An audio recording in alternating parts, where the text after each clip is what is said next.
Đó này.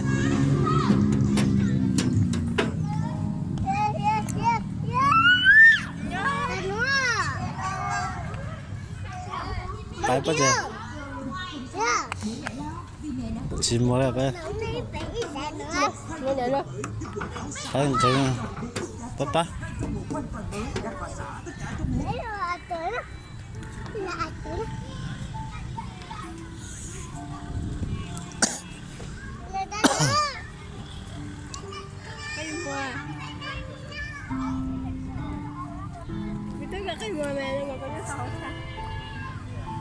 Nó gặp bông to à?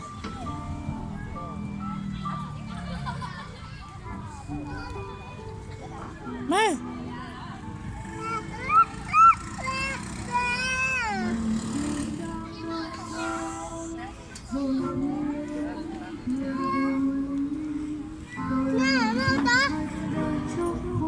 아, 참 그치? 좀 어디 그치?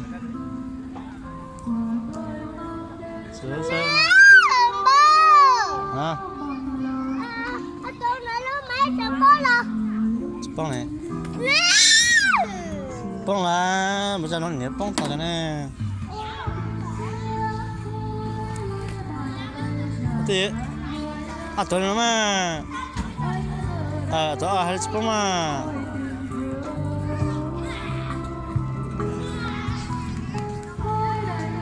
cái bông à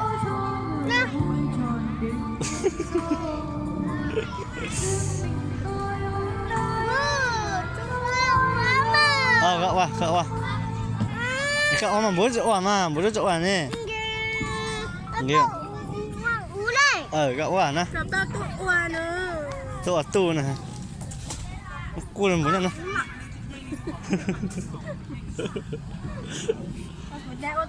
Apa? Kayak mata ah. Ui, nổi. Ui, masuk tele. Ui. Thì lúc nãy ông mà rồi đi, ui,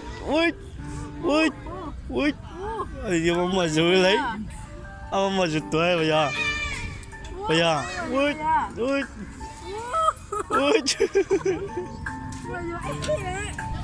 ui, ông bắt oai lấy, ông bắt oai tuổi bây giờ,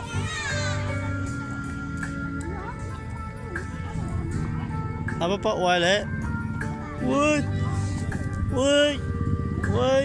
Dù ông mà rồi đấy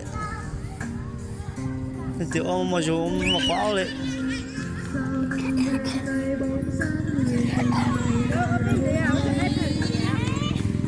đây chim mua đây đây là